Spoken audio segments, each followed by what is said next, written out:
মায়ং বুলি কোৱাৰ লগে আমি তন্ত্ৰ সাধনাৰ কথা আমি উল্লেখ কৰিবই লাগিব হয় বা যেতিয়াই মায়ঙৰ কথা কোৱা হয় অলপ হ'লেও হয়তো আমাৰ মনত অলপ হ'লেও ভয় লাগে কিবা এটা কাৰণত হয়তো ভয় লাগে কি হ'ব ভয় লাগে হয়তো কোনেও নাজানে কিন্তু হয় তন্ত্ৰ বুলি কোৱাৰ লগে লগে এটা ভয় আহি যায় গতিকে এই মায়ঙৰ শব্দৰ সৈতে বা মায়ঙৰ লগত তন্ত্ৰ সাধনা কেনেধৰণে জড়িত হৈ পৰিল কেতিয়াৰ পৰা এই সাধনা আৰম্ভ হৈছিল মায়ঙত হয় বৰ সুন্দৰ এটা প্ৰশ্ন এই কথাখিনিৰ উত্তৰ ক'বলৈ যোৱাৰ আগতে মই অকণমান তাৰ আগলৈ যাওঁ অসমখনে এখন যাদুৰ দেশ বুলি কৈছিল আৰু সেইকাৰণে চেঠিনাথায়াৰে অসমৰ বিষয়লৈ ক'বলৈ যাওঁতে কৈছিল ডেঞ্জাৰাছ কাণ্ট্ৰি তাৰপিছত ডক্টৰ বাণীকান্ত কাকতি দেৱে পুৰণি কামৰূপৰ ধৰ্মৰ ধাৰাত এই যে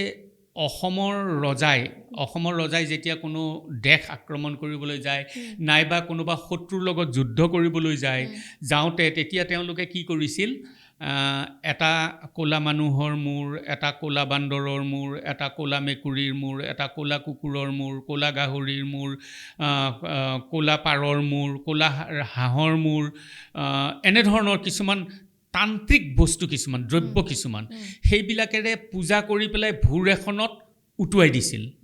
নহয়নে এই কথাখিনি বাণীকান্ত কাকতিৰ হয় আছে উল্লেখ আছে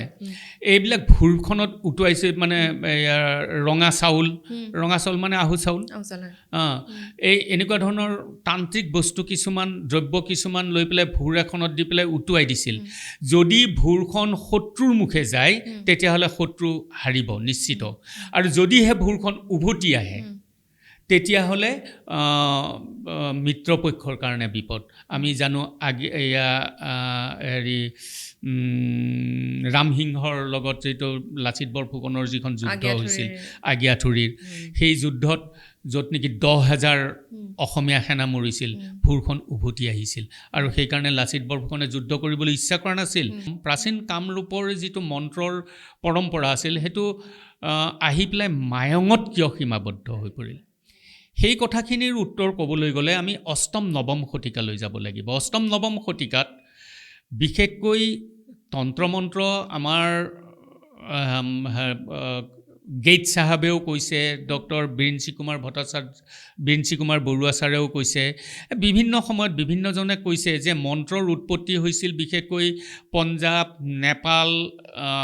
বংগ উৰিষ্যা আদি বিভিন্ন ঠাইত মন্ত্ৰৰ উৎপত্তি হৈছিল কিন্তু আটাইতকৈ বেছি মন্ত্ৰৰ উৎপত্তি হৈছিল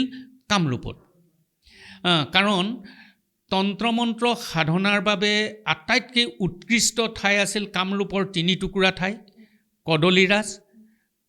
লুনাচুমাৰী নগাঁৱৰ কদলীৰাজ গোৱালপাৰাৰ লুনাচুমাৰী আৰু কামৰূপৰ নীলাচল বাঘিনী কামাখ্যাপীঠ আৰু এই 3 টুকুৰা ঠাইৰ ভিতৰত আটাইতকৈ বেছি উৎকৃষ্ট ঠাই আছিল কামাখ্যাপীঠ গতিকে এই কামাখ্যাপীঠক কেন্দ্ৰ কৰি অষ্টম নৱম শতিকাত হিন্দুতন্ত্ৰ বৌদ্ধতন্ত্ৰৰ যিসকল লোক আছিল তেওঁলোকে কামাখ্যাপীঠলৈ আহিছিল তন্ত্ৰ সাধনা কৰিবলৈ কিন্তু কামাখ্যাপীঠত তন্ত্ৰ সাধনা কৰিবলৈ তেওঁলোকক আচলতে তন্ত্ৰমন্ত্ৰ সাধনা কৰিবৰ কাৰণে অতি গোপন আৰু নিৰিবিলি ঠাইৰ প্ৰয়োজন নহয়নে গতিকে তেওঁলোকে সাধনাত লিপ্ত হ'ব পাৰিব হয় তেতিয়া তেওঁলোকে কামাখ্যাপীঠত ইমানবিলাক মানুহ একেলগে তন্ত্ৰ সাধনা কৰাটো সম্ভৱ নহয় আৰু সেইকাৰণেই তেওঁলোকে কামাখ্যাপীঠকে কেন্দ্ৰ কৰি ব্ৰহ্মপুত্ৰৰ পাৰে পাৰে একেবাৰে হাজোৰ পৰা মায়ঙলৈকে এই অঞ্চলটোত বিস্তৃত হৈ পৰিছিল মায়ং পাহাৰকে কেন্দ্ৰ কৰি মায়ঙৰ বিভিন্ন ঠাই অতি গোপন ঠাই আছে এনেকুৱা ঠাই যিবিলাকত তেওঁলোকে সাধকসকলে বিশেষকৈ তন্ত্ৰ সাধনা কৰিবৰ কাৰণে আটাইতকৈ উৎকৃষ্ট ঠাই আৰু তেতিয়া তেওঁলোকে কৰিছিল কি কৰবাৰ শিলত নাইবা ভোজপত্ৰত নাইবা কৰবাৰ তামত কাঁহত ইত্যাদি বিভিন্নত আমি বেলেগবিলাক নাপাওঁ কিন্তু শিলত অংকন কৰা যিবিলাক যন্ত্ৰ সেই যন্ত্ৰবিলাক পাওঁ তাত বিভিন্ন ধৰণৰ যন্ত্ৰ অংকন কৰিছিল যেনে অষ্টদল পদ্ম অষ্টভুজী যন্ত্ৰ তাৰপিছত ষড়দশ ভুজী যন্ত্ৰ ত্ৰিকোণ চতুৰ্ভুজ বৃত্ত অৰ্ধবৃত্ত এনেধৰণৰ বিভিন্ন ধৰণৰ মানে সেই সময়ত যিসকল আহিছিল হয় তেওঁলোকেই সেই যন্ত্ৰসমূহ তাতে অংকন অংকন কৰিছিল, কৰিছিল, শিলত খোদিত কৰি লৈছিল, এতিয়াও আছে তেনেকুৱা যন্ত্ৰ। সেই যন্ত্ৰবিলাকত তেওঁলোকে কিছুমান বীজমন্ত্ৰৰ দ্বাৰা দেৱীৰ প্ৰাণ প্ৰতিষ্ঠা কৰি লৈছিল। প্ৰাণ প্ৰতিষ্ঠা কৰি লৈ পেলাই তেওঁলোকে তাত গভীৰ সাধনাত নিমগ্ন হৈছিল। আৰু সেইকাৰণেই অষ্টম নৱম শতিকাৰ পৰাই এই মায়ং বিশেষকৈ আটাইতকৈ বেছি উৎকৃষ্ট ঠাই আছিল কাৰণেই মায়ঙলৈকে তেওঁলোক বেছিকৈ আহিছিল। আৰু কামাখ্যা পীঠৰ পৰা মায়ং খুব বেছি দূৰ নহয়, প্ৰাচীন কামপীঠৰ অন্তৰ্গত মায়ংখন। গতিকে কামাখ্যা পীঠৰ পৰা বেছি দূৰ নহয় আৰু অতি গোপন ঠাই আছে। গতিকে এই হিন্দুতন্ত্ৰ আৰু বৌদ্ধতন্ত্ৰৰ যিসকল লোক আছিল, সেই লোকসকলে ইয়াত আহি পেলাই তন্ত্ৰ সাধনাত নিমগ্ন হৈ পৰিছিল কাৰণেই তেতিয়াৰ পৰা মায়ংখন তন্ত্ৰ মন্ত্ৰৰ কাৰণে প্ৰখ্যাত হৈ পৰিল। আৰু তাৰ লগতে বিশেষকৈ নাথমাৰ্গীয় যিসকল লোক আছে